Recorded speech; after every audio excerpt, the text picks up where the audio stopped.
Colombia is, where are they actually ranked in the world? They're probably in that pot two bracket, right? I want to say they're number 20. That might be a bit wrong. They were saying it They've- all on comms during the Venezuela game, but I was just not paying attention. World ranking 13. 13. Whew. Yeah. Aquí les traigo una previa de lo que dicen los australianos antes del partido contra Colombia, subtitulado, traducido como siempre en este canal. Ya saben, suscríbanse al canal, denle like al video, el pulgarcito me ayuda mucho, el canal sigue creciendo, estoy tratando de llegar a 20,000, así que espero me ayuden, suscríbanse, denle like y también dejen sus comentarios. Avísenme qué les pareció el partido del otro día contra Nueva Zelanda, quién fue el mejor jugador para ustedes. Para mí, Gustavo Puerta. Ustedes díganme lo que piensan. También dejé una encuesta en mi canal sobre si quieren que yo ponga un nuevo video de Lucho Díaz. Siguen hablando en Inglaterra sobre él y puedo ponerlos al día sobre todo eso. Me avisan, ahí vayan y voten, y si votan que sí, lo haré para el jueves o el viernes. Bueno, los dejo con este video, espero les guste. Ya ven mi nuevo look y todo eso, me estoy acostumbrando a esto, me siento un poco más cómodo con esto. Si ustedes extrañan el otro, me avisan, vuelvo al otro, pero pues aquí estoy todavía arreglando, estoy mirando cuál es el mejor look, el mejor ángulo y todo eso, así que ahí está la pantallita, hice la gráfica y todo. Bueno, espero les guste. Casi se me olvida contarles de que el video empieza con el técnico de Nueva Zelanda hablando después del partido contra Colombia. Lo que él piensa, se lo ve un poco sonriente porque nos hicieron un buen partido. Así que empieza él, después el técnico de Australia y después los hinchas de Australia. Bueno, los dejo con el video, ya no hablo más, que disfruten, nos vemos muy pronto. Yeah, they're a very good team and they're very good players. You know, James Rodriguez, you know, is was one of the best players in the world, and he's still a very good player. And you know, when he gets on the ball, he's very dangerous. You know, I thought it was a really good game. You know, the early goal knocked us a little bit. You know, we wanted to start the game strong, and I was so proud of the players to concede an early goal and to come back into the game and created a few chances. You know, and then the second half stayed in the game. You know, and then we got our goal to equalise. I thought that was it was a really good moment for us. And then the last goal, you know, 88 minutes is a long ball, and you know, it was unusual for us to make that mistake, and we end up losing the game. But I thought it was a very good game of football. You know, we created some chances, but yeah, I mean, Colombia are a good team. You know, ranked 13 in the world for a reason. But you know, we lived with them today for long periods.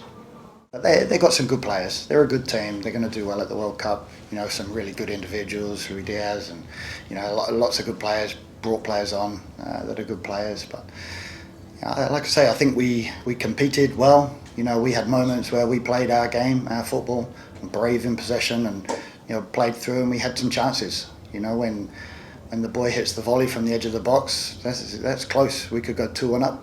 I'm not sure the crowd would have liked that. It was a close game. And I don't think Colombia were expecting a close game. Yes, South American opposition. It's something that we really wanted to test ourselves against in terms of the style of play. You know, they keep the ball very well. They're very structured. Colombia is, you know, a very high-ranked team in the world, and some fantastic footballers and players that are playing at the very highest level, and they have that mix. You know, they have a lot more physical power, the Colombians, but you know, they obviously possess that great technical skill that you'd expect from a South American opponent. Going into Colombia, and this is a quality South American team. They finished third in CONMEBOL qualifying, although that kind of 3-7 was just a whole big jumble. They've got lots of quality through them. Luis Díaz, James Rodriguez, Yerry Mina, Jefferson Lerma, and Carlos Cuesta, so many of those kind of names. This is a team stacked with European quality. This is much more representative to the type of opposition that we're going to face at the World Cup. This is literally the last chance to experiment. You don't get another window until March. Yeah. This is the game, good quality South American opposition that's going to go to the World Cup. This is the one where I think we really should be reading into the result. 100%. And so it's, yeah, there's really very few excuses. I think this is kind of your litmus test of how deep can you go in the World Cup, right? It's kind of almost like, you know, if you can get a good result here, hey, you know what? It's going to look good. Because I think we're all kind of going into this World Cup, right? And maybe this is a bit foolish, but expecting Australia to make the playoff stages, right? Like to get through the groups. I think definitely get to the round 32. Yeah. And so it's like, it's then how far can you push it from there? Because once you're into the round of 32, you're going to be up against teams like your Colombias, right? Those kind of top 20, top 30 teams in the world. Colombia where are they actually ranked in the world? They're probably in that pot 2 bracket, right? I want to say they're number 20. That might be a bit wrong. They were saying it all on comms during the Venezuela game, but I was just not paying attention. World ranking 13. 13. Yeah. So they are going to be in that kind of top of pot 2. So this is the kind of team that we could be playing that is above us theoretically in the rankings, that we may be going head to head at to try and get into the second place in the group. Or obviously we're going to have a powerhouse up top as well. It's going to be a great game though. I mean, Colombia are a fantastic team. We've seen what the Socceroos can be like at their best, so hopefully it's these two teams at their absolute best, and it's going to be a great game. But yeah, there's a lot riding on it from an Australian perspective. This is kind of your litmus test of, can we actually take it to these sides? Can we really prove ourselves at this level? And like you said, I think that there's no room for experimentation in this one. It's go with your best 11 and go, this is our World Cup before our World Cup. Let's see what we can do, and let's take it to a really, really good side who we can prepare for.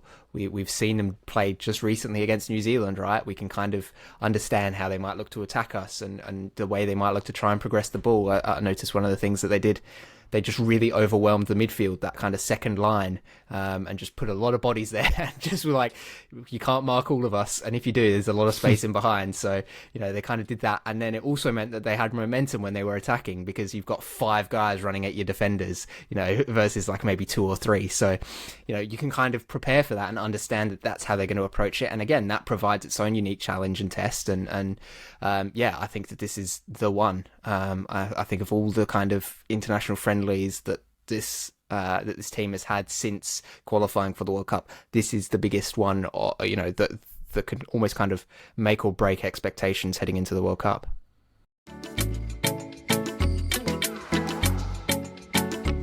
Liverpool have not replaced Luis Díaz, and we are finding out the hard way. It was so obvious against Man City. In fact, that was a great case study for what I'm trying to argue here, in that we've not replaced this guy. Not only is Díaz he's on the form of his life right now at Bayern Munich, he's scoring every single week. That goal he scored the other week where he curls it in, it's like, this guy's playing with such confidence right now. So not only is that happening in front of our eyes every single week, but this Man City game was such a great case study for how we've not replaced that left-hand side when Díaz left, right? We had no angle, no pace angle, no direct out ball on that left-hand side in the whole of the Man City game.